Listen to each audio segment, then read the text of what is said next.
Hi folks, welcome back to Phil's Tour de France updates. I'm just back from a nice trip to the Okanagan Grand Fondo, so I'm here at home. I haven't finished putting the bike together just yet, but I have still been watching the entire race. I had time today to make a little video about stages 13 to 17. We've got some sprint drama. I'd say the GC finally settled to my satisfaction anyway. And of course, some on the bike, off the bike drama that I'd like to discuss. As always, don't forget there is a podcast feed for this. Got a link below for that. This episode, I'll say, is sponsored by Whoop. I just owe them an Instagram post this month. They're not actually sponsoring this video. Whoop just sits on your wrist and helps you understand your fitness and your health at a new level. It's always reading your temperature and your heart rate data, so it gets to know you a little bit, and then it starts to tell you what to do with it. If you check the wrist, you will notice a lot of guys in the race using the Whoop. The whole Alpecin-Deceuninck team is on them. Philipsen making it pretty when he wins a stage, his arms up, you can see that strap. The Whoop has helped me learn how my body responds to stress, what affects my sleep and what doesn't, and then how stress and sleep can affect my performance. Whoop has told me when I'm sick before I know. It's been like, hey, you're a little bit off, why don't you back it down? And then the next day it's like, ooh, I've got a fever. What I've mostly learned is that everyone's numbers are different, everyone's body is different, everyone responds differently to different inputs. Try the Whoop, it's free for a month and you can cancel anytime. I've always emphasized in health first before training. That's the key component to being fit, to being fast, to performing, is just being healthy. Whoop helps you stay on top of that. Do use my link below so they know I sent you. Don't use the Jasper Philipsen code, use my code. Just kidding, I don't think he has a code, he's better than that. Okay, stage 13 had an early break. There were some good hitters in it, looked a little bit promising, but no, they kept it close. There were too many sprinters feeling good, too many of their teams ready to bring that back to give them a shot. I'm gonna say start watching with like 30K to go. It was a hard stage, a lot of good riders coming off near the end. There was a crash in the field sprint, about 10 guys back. That's where it often happens. What's going on is everyone's at the front. There's the 5 guys who are racing for the win. And then someone kind of near the back, you've got to run out, you've got to draft. There's a big wall of people, so you think you've got speed. So someone's bringing up his guy on the outside and not realizing like, oh, that's a gap right there. I can shoot through that. But those 5 guys at the front, everyone's going to spread out. Someone's going to pull off of their lead out. Someone's going to move wide to pass someone else. So that gap that you saw that you were launching at full speed with maybe a 5-mile-an-hour advantage, well, that's going to close, and then you're just going to run into someone's butt or shoulder or back wheel just to get, maybe you might have pulled off a 4th. But you'd already lost the race. You lost the race a K ago when you were in that position. Jumbo-Visma was targeting that stage for Wout. It looked like a good sprint for him because of the hard finale. He was looking good, but when Philipsen launched, he won the stage in like 2 pedal strokes. Philipsen just showed some incredible snap for that late in the stage, that late in the race. Just took off and was, no one's going to do anything about that. And then Tadej, 9th in the sprint. Why not? Non-starter on stage 13 was Roglic. Roglic had a couple crashes already, a little bit banged up, was still up there in the GC, certainly not like a terrible result, but he did the classic highly paid, high-performing Tour de France GC rider move of pulling out of the Tour and going, fuck it, I'm going to target the Vuelta. There's a lot of fuck it Vueltas over the years, and good luck to him, I understand. Stage 14, mountain stage, huge day, Tourmalet. There was a big breakaway, 3 guys for EF in there. Sean Quinn got a ton of TV time, basically led the whole way up the Tourmalet in his national champ jersey. Loved seeing that.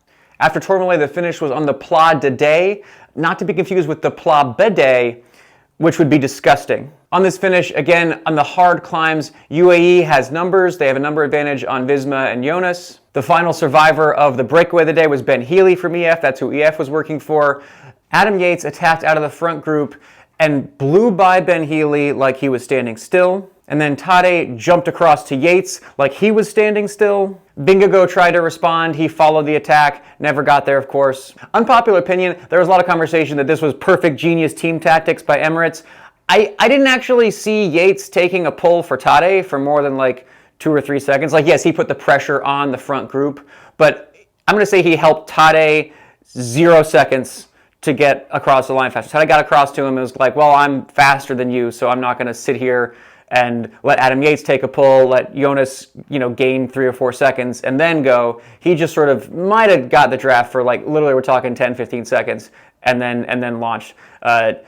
Nothing moved by Yates ultimately, but that's what teamwork is for. Maybe he could have helped. He definitely started the fireworks in that front group, which had to happen. But I think had he not attacked, the results would have been exactly the same. The reality is Tadej does not need any help on the climbs at the Tour de France at this point.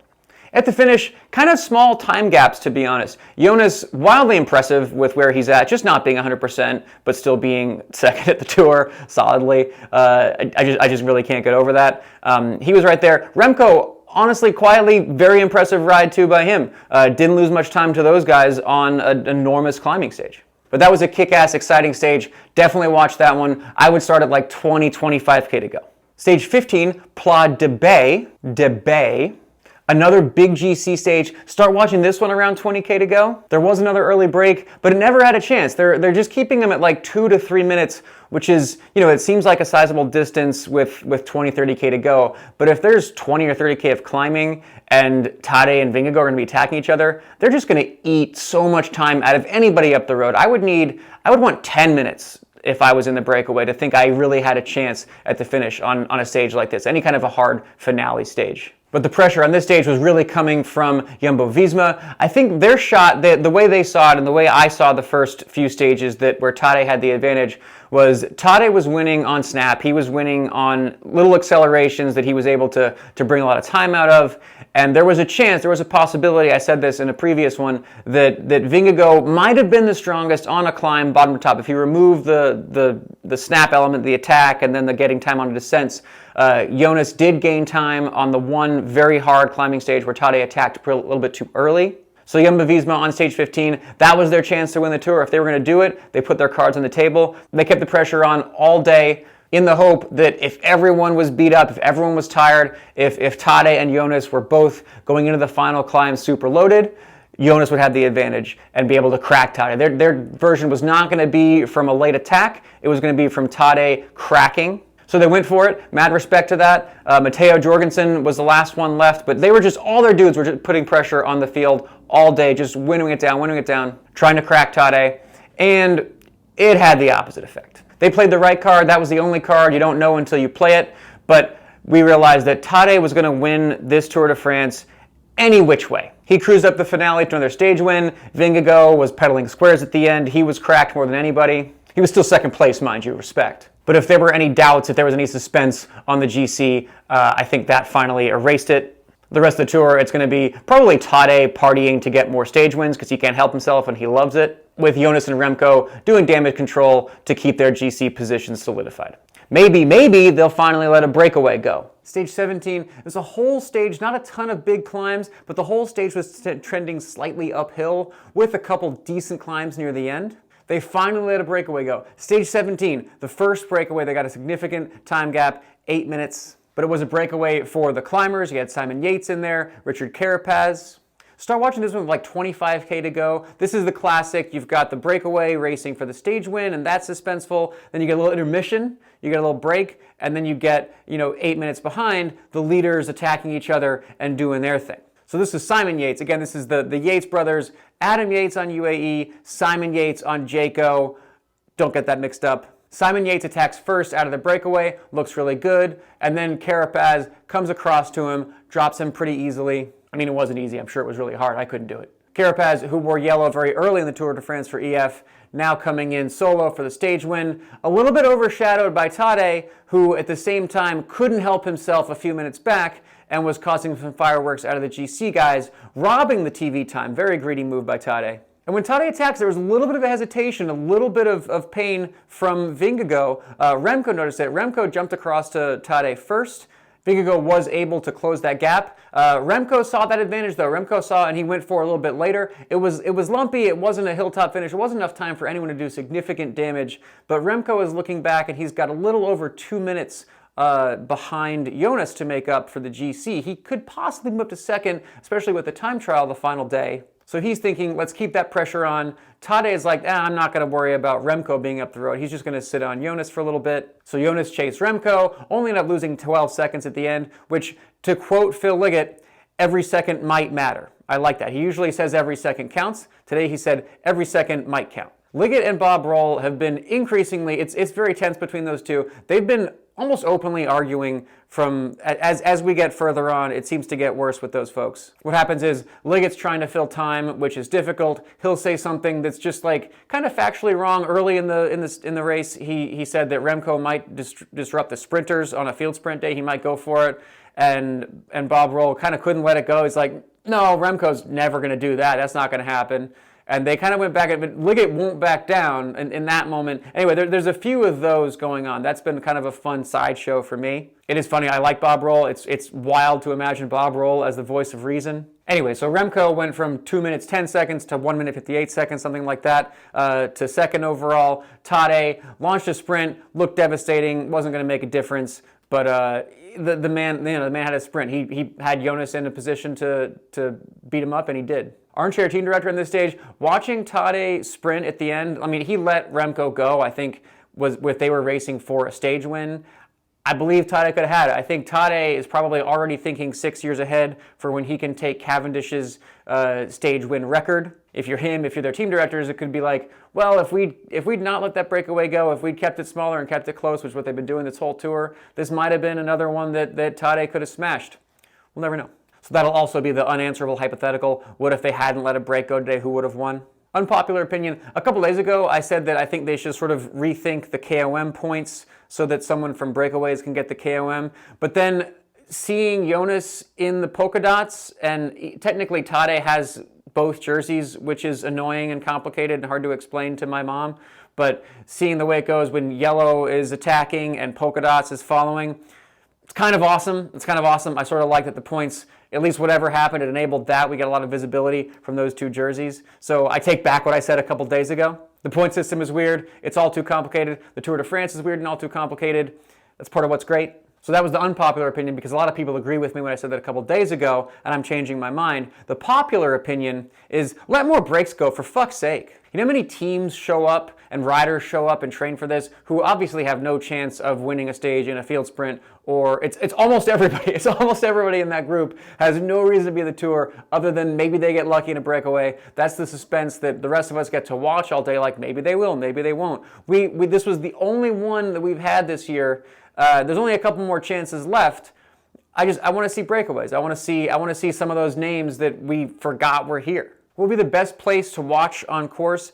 I feel like it's time to sit down at a French cafe in one of those towns. You go through all these small towns. I don't want all the noise. You know, we're a couple weeks in. I want to sit at a cafe. I want to have like a mediocre espresso because we're in a small town. Let's be real.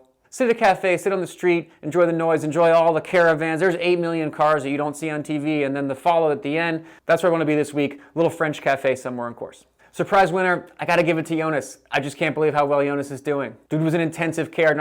He could have done a fuck at Vuelta, and it would have made a ton of sense. But he was like, no, I'm doing the Tour, and I thought that guy's smoking crack, and here he is, second overall. Armchair race organizer, we always get nervous when the fans are running alongside the riders on the slower sections on the climb. They're getting their TV time, and folks can run right next to them. The motorcycles really don't do a great job. Just put some tape up. Race organizers, just put, little tape, at least something that gives the fans some reason to, like, they've got to cross, like, obviously they could get over it, and some would, but give them just some tape. Come on, please. It's just a disaster waiting to happen. A flip-flop went into somebody's spokes, one fan kicked another fan. That kind of looked like that could be a good injury, to be honest. I understand that you can't do like fencing the entire course. That's insane. But you've got tape money. You're the Tour de France. Something always happens, and they never change how that works. Mishap of the race so far. Tom Pidcock out with COVID. That's not the mishap that happens. What's weird is Geraint Thomas tests positive for COVID, and he's like, "No, I'm going to stay in." Now, the first thought there makes sense. It's his result, it's his decision, it's his health. But you got to understand, they're on a small team bus. There's a dinner buffet. He's getting massage. Like, I just don't see how I don't see how the team lets him do that. I don't really see how you reconcile that. And I know COVID isn't as bad as it was. We've all had it a couple times where we've had the shots. But I don't know how they establish a bubble around Geraint that the rest of his team isn't going to have it in 2 days from the soigneurs and all of it. And with all due respect, for what result exactly is he going to get that it makes the risk worth it? Anyway, I don't want to debate COVID anymore. We've all done enough of that. What are they not saying on TV? They're still pretending the breakaway has a chance, even when it's like a solo rider. Like, it's standard practice to pretend the breakaway has a chance. That's a classic. But that's when it's, 7 minutes at 80K to go, and they've just been so much more conservative with that this tour. The will they or won't they make it is particularly egregious when it's 90 seconds and there's like 30K to go. The math that I want to remind everyone is the way the teams talk about it, like on the radio, whatever, it's you can bring back 1 minute for every 10 kilometers of racing, assuming that the pack is faster than the group. So if it's 4 guys in the front and it's 5 guys chasing, it's really more about numbers than how strong anyone is on course. So 1 minute for 10K, that's kind of when you need to start sweating it. So if they're at 15 minutes with 100K to go or 3 minutes at 20K to go, that's when they've got a real shot. Okay, up next, the last stage of the tour, we've got 1 hilly stage, 2 kind of climby days. These would be GC stages if the GC wasn't all settled. So it could be a breakaway, it could be Tadej getting greedy and going for more stage wins, it could be Remco